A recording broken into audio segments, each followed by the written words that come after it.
Student very good morning. देखते हैं आपका क्वेश्चन नंबर 15 जिसमें कहा है कि let R be the relation in the set 1 2 3 4। एक सेट है 1 2 3 4 1 2 3 4 और रिलेशन दिया है 1 2 2 2 1 1 4 4 1 3 3 3 3 2। तो आपको आंसर देना है कि ये रिफ्लेक्सिव है, सिमेट्रिक है कि ट्रांजिटिव है या तीनों हैं या कोई दो हैं। तो देखते हैं पहले ये है क्या। तो सबसे पहले हम देखते हैं 1 1 2 2 3 3 4 4 इसमें है कि नहीं।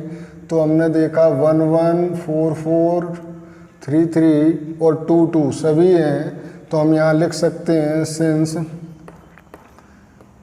1 1 2 2 3 3 and 4 4 belong to R, so relation is reflexive।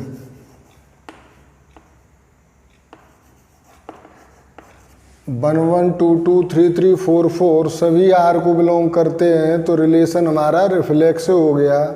इसके बाद हम देखते हैं कि 1 2 है तो 2 1 भी होना चाहिए, नहीं है तो ये हमारा सिमेट्रिक नहीं होगा। तो हम लिख सकते हैं since 1 2 belong to R but 2 1 does not belong to R, so relation is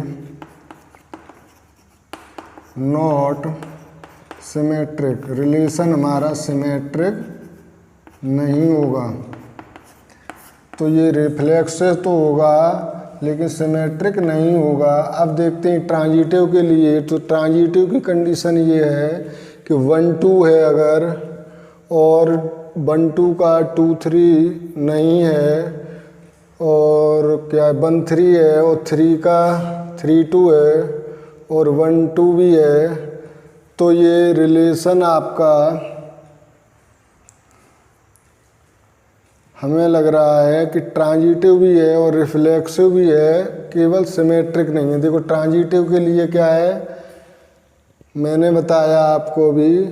transitive के लिए मैंने देखा 1 2 2 3 नहीं है तो इसे नहीं देखना है। हमने देखा 1 1 3 और 3 2 यानी कि ए बी और बी सी है तो ए सी भी होना चाहिए, यानी कि 1 2 भी होना चाहिए। 1 2 है तो हम यहाँ लिख सकते हैं सिंस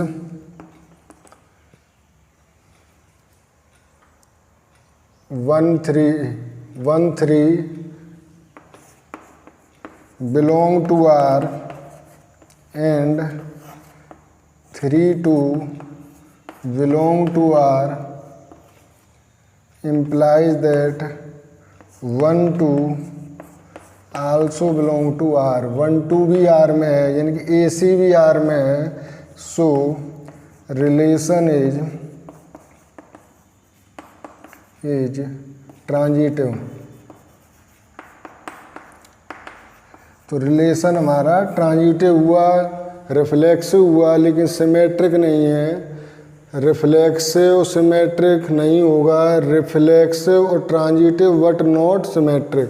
तो हमारा आंसर हो जाएगा बी की रिलेशन रिफ्लेक्सिव और ट्रांजिटिव तो होगा लेकिन सिमेट्रिक नहीं है। तो आपका राइट आंसर होगा B. Thank you, note it.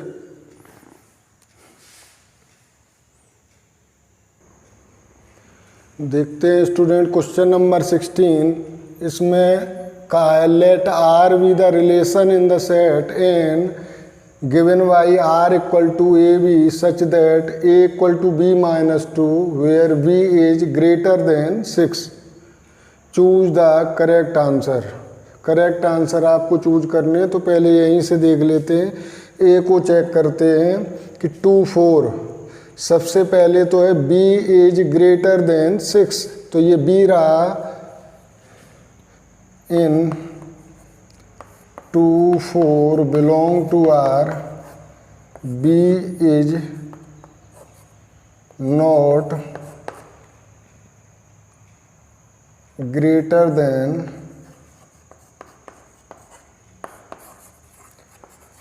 6, so option या so 2, 4 does not belong to R. In 3, 8 इसमें देखें हम तो इसमें दिख रहा हमें कि बी 6 से ग्रेटर है, लेकिन हमें ये भी देखना है कि a इक्वल टू होना चाहिए b minus 2।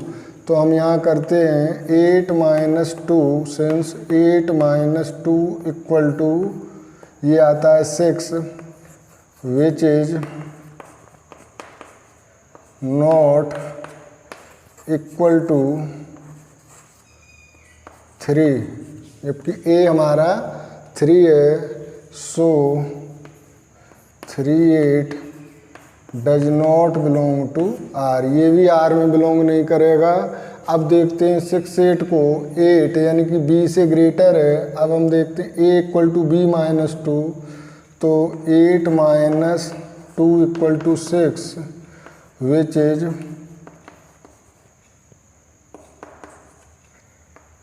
Equal to a और 6, सो 6, 8 बिलोंग टू आर। या ये भी लिख सकते हो 8 is greater than 6, so 6, 8 belong to R. तो आपका आंसर सी राइट होगा। डी भी देखते हैं कि राइट है कि नहीं। तो डी में हमने देखा b इक्वल टू 6 से ग्रेटर है, लेकिन जब हम b माइनस 2 करेंगे यानी कि 7 माइनस 2 इक्वल टू 5 आएगा, which is not equal to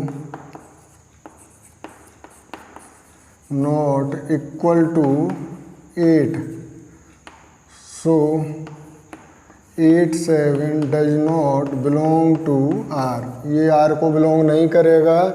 तो इसका मतलब है कि ऑप्शन सी हमारा राइट है, क्योंकि 6, 8 को जब हम चेक करते हैं तो ये b ग्रेटर देन 6 लिखा है, तो b ग्रेटर देन 6 है, 8 6 से ग्रेटर होता है। और a फाइंड करते हैं, जब b में से 2 को माइनस करें तो 8 से 2 माइनस करेंगे तो 6 आता है। Thank you, note down it.